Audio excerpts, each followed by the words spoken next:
also passed through your age. నేను కూడా మీ వయసులో ఉండే వచ్చాను. Once I was also sweet 16. ఒకప్పుడు నేను కూడా స్వీట్ 16 గా ఉన్నాను. Now I am sweet 85. ఇప్పుడు స్వీట్ 85 గా ఉన్నాను. Yeah. So but I have also passed through all the problems that you are passing through. మీరు వెళ్తున్న సమస్యలన్నిటి గుండా నేను కూడా వెళ్ళాను. I know how you have faced it. How I have faced it. నేనే విధంగా ఎదుర్కొన్నానో నాకు తెలుసు. Guru Jesus told me. Guduru Yesudas uncle చెప్పారు. You may not understand the word of God now.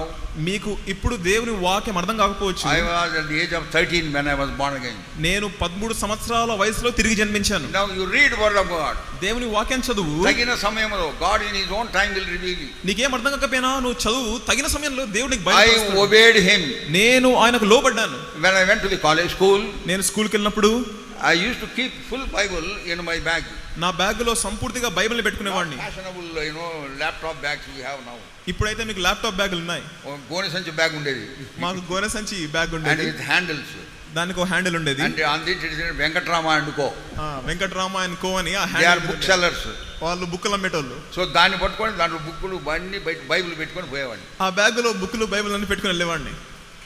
Then whenever I get leisure, ఎప్పుడైనా నాకు ఖాళీ సమయం దొరికినప్పుడు, before I was born again I used to go and play football and jump and all those things. మార్మన్స్ పొందక ముందు ఖాళీ time దొరికితే పోయి ఎగిరి ఫుట్బాల్ ఆడేవాడిని. After I was born again, తిరిగి జన్మించిన తర్వాత I will go to a corner of a room which is empty. ఒక రూమ్ లో ఖాళీగా ఉండే ఒక మూలకి వెళ్తాను. Class room. ఒక క్లాస్ రూమ్ లో Then I study Bible. అక్కడ బైబిల్ చదివేవాడిని. I keep reading Bible. Bible చదువుతూ ఉండేవాడిని. And the news went around in the school. ఈ వార్త స్కూల్ అంతా చాటింది. That Jayachandra Rao has become mad. Jayachandrarao తిక్కబట్టింది, ఏదో అయిపోయింది వీడికి, ఈయనకి ఏదో అయిపోయింది అన్నారు. Then head master called me. అప్పుడు హెడ్ మాస్టర్ పిలిచారు. Hey, I heard that you have become mad. What happened to you?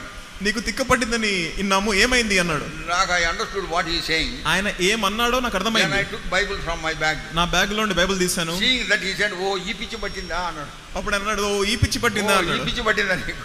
ఓ ఈ పిచ్చి పట్టిందా, పోరా చదువుకోపోరా. సరే పోయి చదువుకోపో అన్నాడు.